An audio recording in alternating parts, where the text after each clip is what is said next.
Your 3 minutes start now.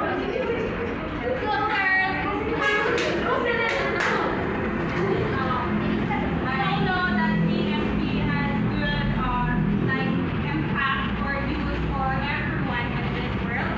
And one of the advantages of CMC is that CMC facilitates archives of information. And when we say of archives of information, we can use old files that can be restored for future references. And even though email tag na ang kaning archives of information kay pwede ma-updated, pwede naman po yapon siya ma-updated as long as naatay yung file ng mga information. You still have 2 minutes. Any other? The other, No, only one. One advantage. Do you have other things that you would like to add on that? no, Still have 2 minutes.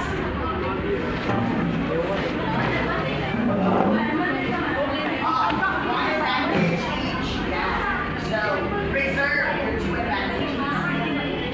We have 3 rounds. Perfect. Na may limit ang storage.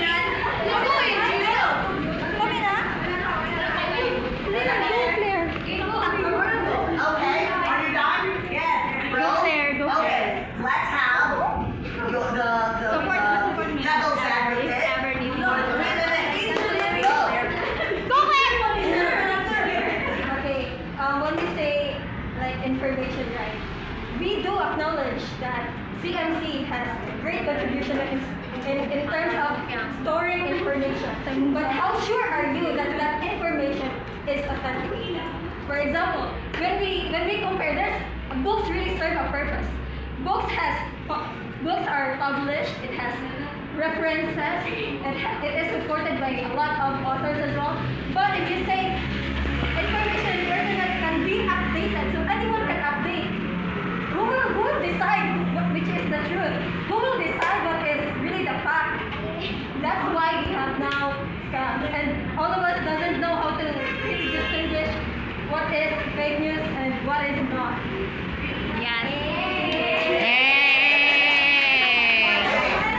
No more, that's it? Add more. That's it?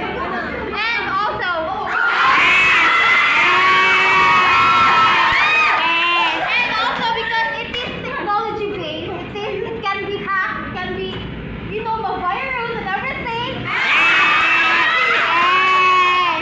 And before you sleep, pwede na sa ma-recover.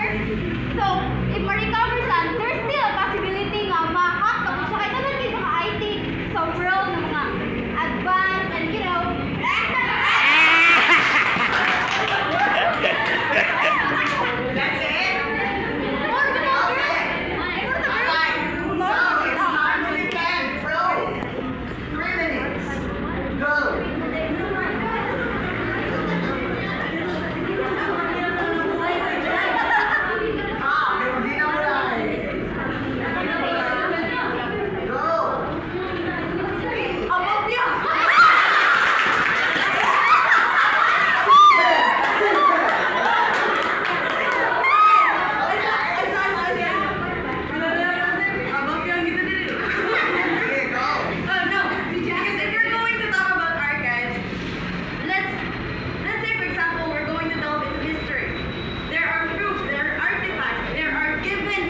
reliable platform sources, let's say ABS News or like anything, we know that is reliable. If we're not sure if that information is not reliable, maduluha man tayo, diba? So matang katay itaw fact checking wherein we can check if that is real or not. And another. Isa, malikod yung nagyayon yan, EGN nga. Daghan of hackers nga mag-hack, and then edit out the, tingnan mo, last nila yung hackers nga mo ayo, at ay nagguba. So, nga recover sa data, recover sa facts. So, it depends on how you're gonna use your knowledge. So, if you're going to deal with archives is the facts, the papers, the documents. Okay, stop.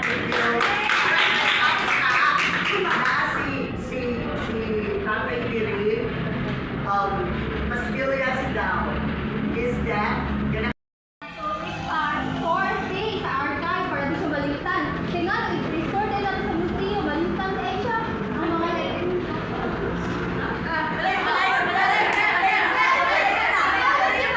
technology mang baliyahan. Technology mang archive. Tapos sa museum, di ba, i-store mo yung mga artifacts, without the use of technology. So it can still be remembered by, many people. And regarding to virus, maikot ka, na ayaw mo, ingot ka nga. You can still counterpart the virus part na kanang mahak and all. But diba na recent global global issue nga na hack ang pinaka grabe na software na wala ka kapag sa malag na Microsoft. So, it only means that there is always a possibility na mahal ang technology. Through time, we cannot predict it. okay, final statement, on blue, my turn.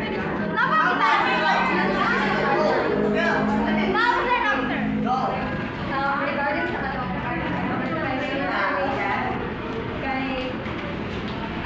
it's already recorded in books. Would you trust secondary resources rather than primary? Books are primary resources. And when Jessa mentioned about viruses, hacks, about websites, not all, but it still exists. That's why we need to be literate enough, right? Dili na utay sa sa luwa literacy. If viruses, hacks, or scams are doesn't exist anymore, right? And last category ba ni Laika na we have websites that would fact check. It's easier said than done. If you are if not your assignment, would you rather like go over the history, all the resources and references of what you are reading rather than just typing it out in ChatGPT? Don't be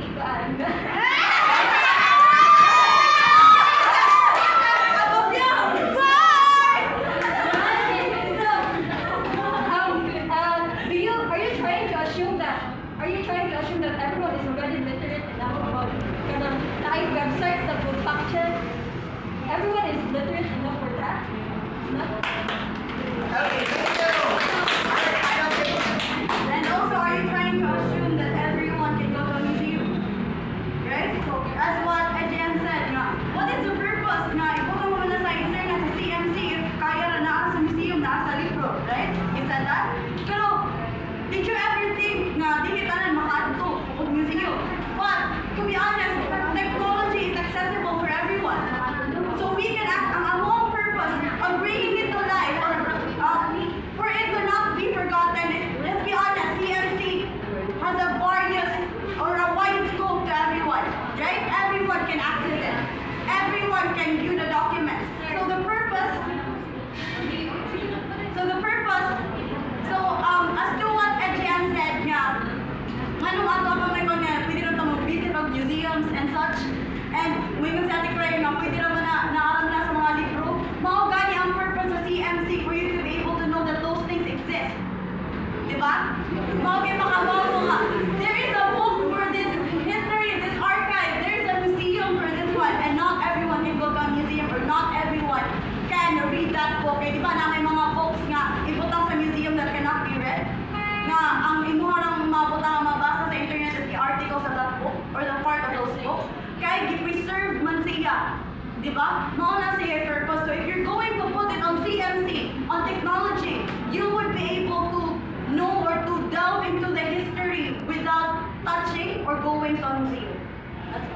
Okay.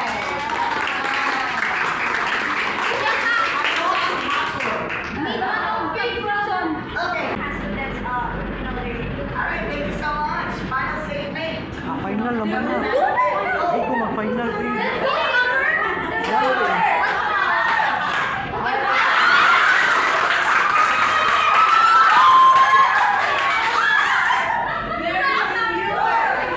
Yeah, we already talked about internet, about devices, but I would like to focus more on a specific issue last year. We all know that the NASA, there is a rumor about solar superstorm. And what is the effect of this? The wipeout of internet. Do you think that all gadgets that we have, or those information that we say, do you think all of those will work without the use of internet? Do you think us people can live without the internet? Thank you. Final statement. Sige. Go. Diba?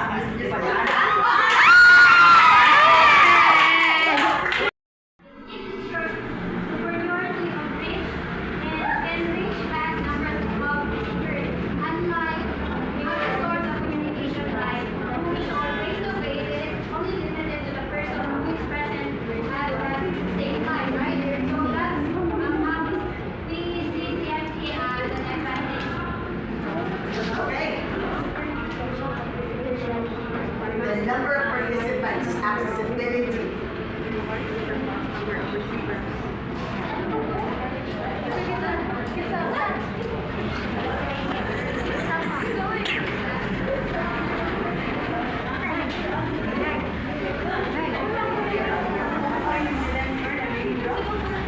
Maka-reach sa Wala mo mag-bump from a dumo? The update is on the number of participants. According to the pro group, that CMC can reach large number of participants in the communication process. Unlike if we're just going to have it face to face, okay, with no intervention of CMC, it will only limit to small group of people in terms of relationship and connection. Okay?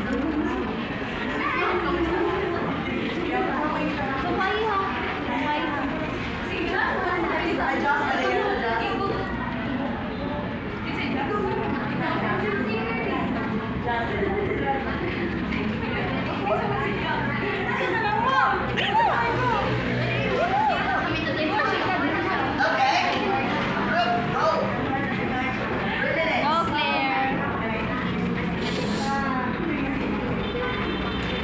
3 minutes. Every online application has limited number of participants, and there's no equal access. Though it's convenient, but there's no equal. We cannot guarantee. We cannot put our total dependence on technology when it comes to speaking publicly or having it, releasing it into a mass media. So, what would happen? Maybe it would be possible. What would happen? Pass the message. Kumbaga, if you have the stable internet, those who have the stable internet connection would really get all the information. But how about those who have a weak internet connection? It would also widen the gap between the rich and the poor. You mentioned about superiority. Those who have internet connection are superior rather than those who don't have those internet connection. So what we are receiving is you are trying to say that CNC could promote the sense of superiority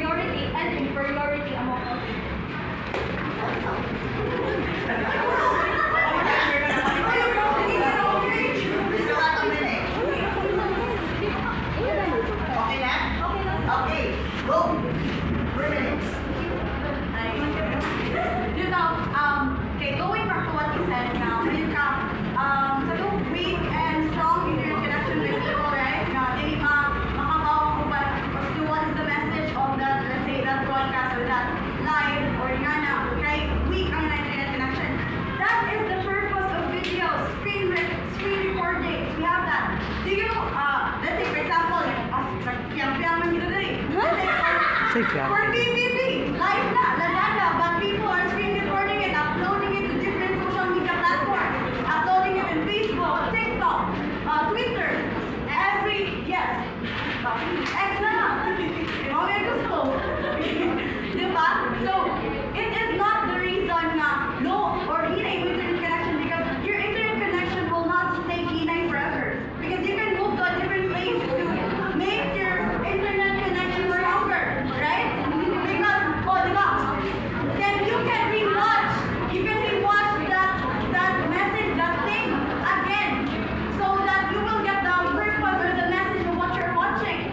So that is the advantage of CMC. So it's not just about saying na, may man ako internet connection, wala akong kasabot, so that's it. No. You can revisit, you can rewatch the live, or you can search for the videos, or you can search it in YouTube, the things that have been mentioned or broadcast on that specific platform or site. Okay.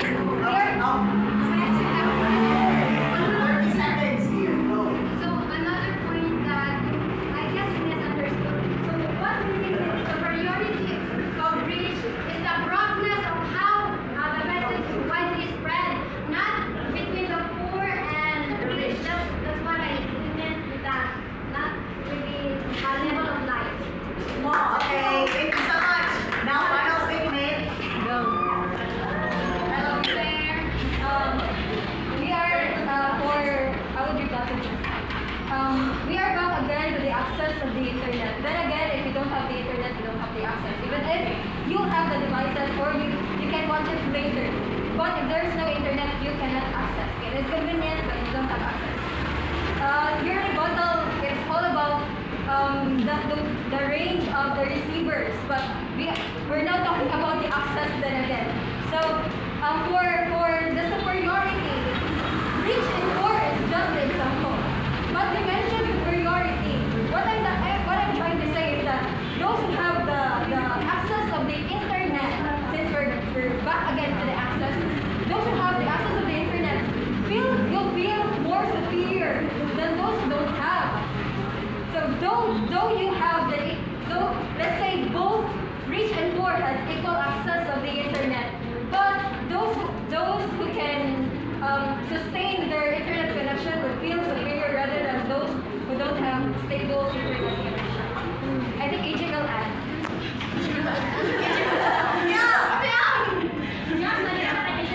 To end this debate,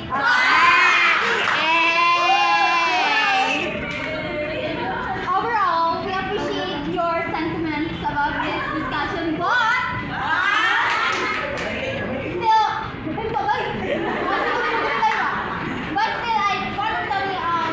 just to back up with Claire's defense against Jessa because she said that we can just upload again the videos on the internet and screen record para ma-access na po siya. But still, it again requires internet connection and capacity. What if ito mga the Android phone mga kano, walay pampalit ng mga, capacity ba na yun? Like, screen recording requires capacity po and also internet connection para ma-view mo siya. For example, sa iPhone, there are certain things na, like, if you take a video or screen record, dili siya mo play. This is just for instance, dili siya mo play if there's no internet connection, like, mo loading yun siya. Right, Holy? Do you agree with me? No! No! Why would I? Then, let me get your phone and play the video without internet.